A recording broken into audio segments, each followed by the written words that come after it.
वो फोन वापस अपनी जगह पर रख रही थी कि तभी फोन पर एक नोटिफिकेशन आया। निक्की ने गलती से वो मैसेज खोल दिया था। ये क्या? वेरोनिका पीयूष को क्या मैसेज कर रही थी? और साथ में ये किस किस्म की फोटोज भेजी है इसने? वेरोनिका के मोबाइल में पीयूष के लिए लिखे गए मैसेज पढ़कर निक्की सकते में आ गई थी। इसका मतलब भाभी सच कह रही थी। मेरी बेस्ट फ्रेंड मेरे पीठ पीछे मेरा घर तोड़ना चाहती है। वो पीयूष को कितने अरसे से रिझाने की कोशिश कर रही है और मुझे इस बात की भनक भी नहीं लगी। निक्की को आज बहुत बड़ा धोखा मिला था। जिस बचपन की दोस्त को उसने बहन का दर्जा दिया था, आज उसकी खुदगर्जी ने उसे तोड़ कर रख दिया था। ये तुमने क्या किया वेरोनिका? और तभी उसके मन में उससे भी बुरे विचार आने लगे। कहीं पीयूष भी तो उसे नहीं, वो सिर्फ और सिर्फ मुझसे प्यार करता है और उसने तो किसी मैसेज का रिप्लाई भी नहीं किया है। लेकिन कहीं वेरोनिका ने मेरे और पीयूष के बीच आई दरार का फायदा तो नहीं उठा लिया? और तभी भाभी मुझे वो चेतावनी दे रही थी। तभी उसे वही नोट वहां पड़ा मिला जिसमें वेरोनिका को पुरानी हवेली पर बुलाया था। उसके सबसे बुरे सपने हकीकत में बदलने लगे थे, क्योंकि पीयूष भी अपने कमरे में नहीं था। इसका मतलब पीयूष मेरी पीठ पीछे वेरोनिका के साथ। पीयूष को खो देने के ख्याल से निक्की विचलित हो उठी थी। वो किसी तरह अपने आप को संभालते हुए पुरानी हवेली की ओर चल पड़ी। वेरोनिका को पुरानी हवेली का रास्ता ढूंढने में कुछ दिक्कत हो रही थी। आज की रात भी कितनी अजीब है, कहीं कुछ दिखाई भी नहीं दे रहा।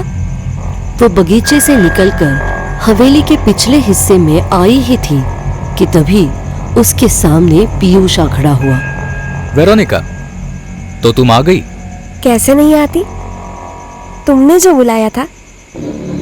तो पीयूष, आखिर तुमने मान ही लिया कि तुम भी मेरी तरफ अट्रैक्टेड हो। ये लड़की अपने आप को न जाने क्या समझती है। खैर, अभी तो इसके ख्याली पुलाव को आग देनी ही होगी। हाँ, दरअसल मैं निकी से ज्यादा तुम में इंटरेस्टेड था। निकी के साथ तो मैं बस यूं ही खेल रहा था। मेरी नजर हमेशा से तुम पर ही थी। तो फिर मुझसे इतनी दूर क्यों खड़े हो?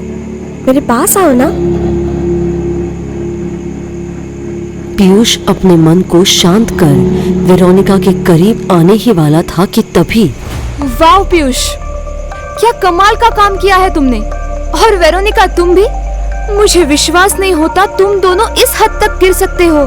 निकिता, तुम यहाँ क्या कर रही हो? चुप रहो। इतना सब कुछ हो जाने के बाद भी तुम मुझसे सवाल कर रहे हो, जबकि सवाल करने का हक मुझे है। मुझे जवाब दो, तुम दोनों आधी रात को यहाँ अकेले में क्या कर रहे हो? क्या ये भी किसी रस्म का हिस्सा है पीयूष? रस्म? कैसी रस्म? निकिता, अपनी सीमा मत लांघो। चुपचाप अपने कमरे में चली जाओ, वरना क्या? मार डालोगे ना मुझे? तो मार दो, अब मुझे कोई फर्क नहीं पड़ता। आखिर में जीकर भी क्या करूंगी? तुम दोनों ने मेरी जिंदगी मुझसे छीन ली है। निकिता, बात को समझने की कोशिश करो। जैसे नहीं, मुझसे दूर रहो। आज हमारे बीच सब कुछ खत्म हो गया है पीयूष। निकी, एक बार मेरी बात तो सुनो। अभी इन सब बातों को लेकर बैठने का वक्त नहीं है। मैं कुछ भी सुनना नहीं चाहती। चलो, एक तरह से अच्छा हुआ कि सच्चाई खुद ब खुद तुम्हारे सामने आ गई। अब अगर थोड़ा सा भी सेल्फ रिस्पेक्ट हो ना, तो हमें अकेला छोड़ दो। मुझे विश्वास नहीं होता कि मैंने तुम्हें कभी अपना दोस्त माना था। निक्की और वेरोनिका की तकरार चल रही थी कि तभी पुरानी हवेली से किसी के चीखने की आवाज आई। डर से उन तीनों के रोंगटे खड़े हो गए थे। ये कैसी आवाज थी? ओह नो, रचना हवेली के अंदर ही रह गई। पुरानी हवेली के अंदर रचना का सामना मौत से होने वाला था। नहीं, दरवाजा खोलो, कोई मुझे बचाओ। नहीं, मुझे छोड़ दो।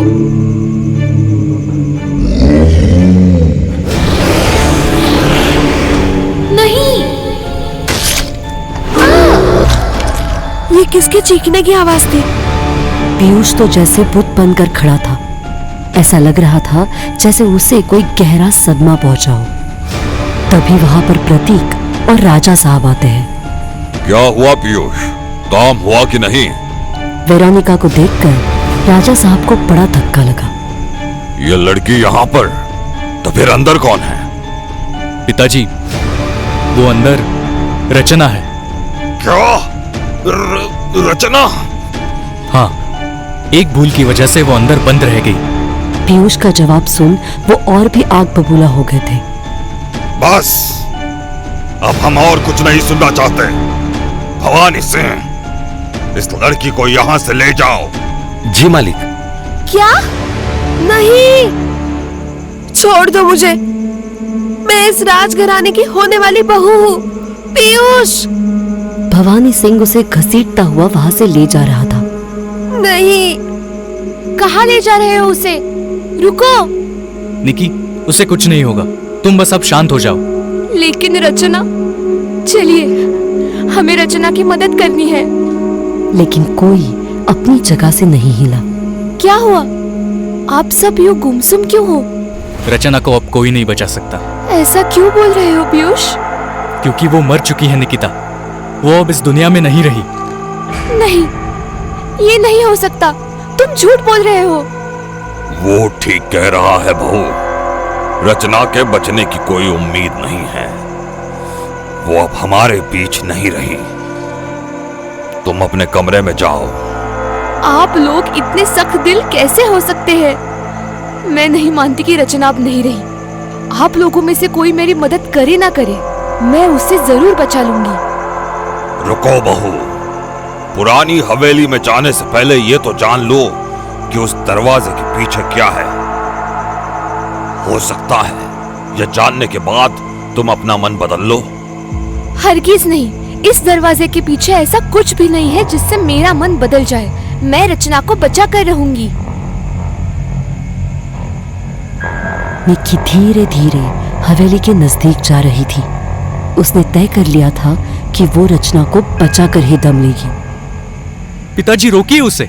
उसे नहीं पता कि वो मौत के मुंह में जा रही है। रुक जाओ निकी, प्लीज। अंदर जाने से पहले इन रस्मों के पीछे का रहस्य तुम्हें सुनना होगा। क्या पीयूष निक्की को इन रस्मों के पीछे का राज बता देगा? क्या होगा आगे?